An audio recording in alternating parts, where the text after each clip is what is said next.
अगर आप VIT Vellore, Chennai, AP या भोपाल कैंपस से बीटेक करने का प्लान कर रहे हो तो सबसे पहले आपको वीआईटी ट्रिपल ई 2026 का एलिजिबिलिटी क्राइटेरिया क्लियर होना चाहिए, क्योंकि चाहे प्रिपरेशन कितनी भी स्ट्रांग हो, अगर एलिजिबिलिटी मीट नहीं हुई तो एडमिशन पॉसिबल नहीं होता। पर आगे बढ़ने से पहले इनकेस आपको किसी तरीके की गाइडेंस रिक्वायर्ड हो तो स्क्रीन पर दिए गए नंबर पर ही सेंड कर देना। Now let's get started. सबसे पहले बात करते हैं नेशनैलिटी की।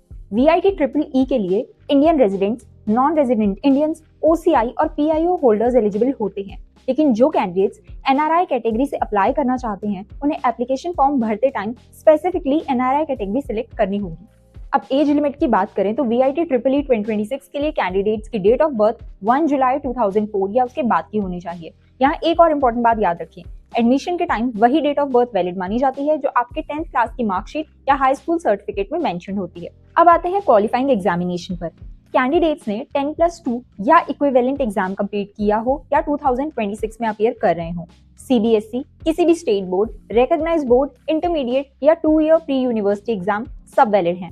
GC, A level, Cambridge, Pearson Edexcel, international baccalaureate और एनआईओएस के स्टूडेंट्स भी एलिजिबल होते हैं, बस कंडीशंस मीट होनी चाहिए।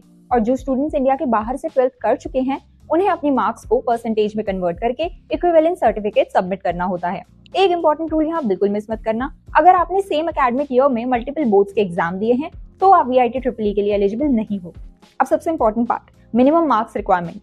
पीसीएम या पीसीएमबी कैंडिडेट्स के लिए फिजिक्स, केमिस्ट्री और मैथमेटिक्स में ओवरऑल मिनिमम 60% मार्क्स होना जरूरी है और मैथमेटिक्स में 50% से कम नहीं होने चाहिए। बायोलॉजी सब्जेक्ट्स के केस में भी मिनिमम परसेंटेज क्राइटेरिया फॉलो होता है।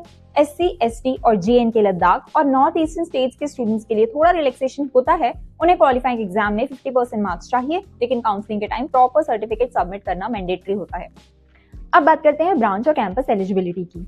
अगर आपने वीआईटी ट्रिपल ई में मैथमेटिक्स अटेम्प्ट की है तो आप ऑलमोस्ट सभी बीटेक ब्रांचेस के लिए एलिजिबल हो। लेकिन अगर आपने बायोलॉजी अटेम्प्ट की है तो बायोटेक्नोलॉजी, बायोइन्फॉर्मेटिक्स, बायोमेडिकल और हेल्थ रिलेटेड प्रोग्राम्स जैसे सिलेक्टिव कोर्सेज ही मिलते हैं, वो भी स्पेसिफिक कैंपसेस में।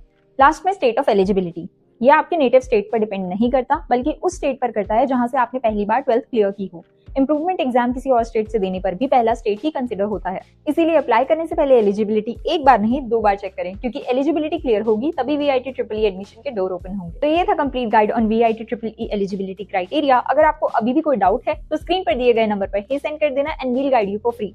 And do like, share this video and subscribe to our Shiksha engineering channel for more such updates and course videos.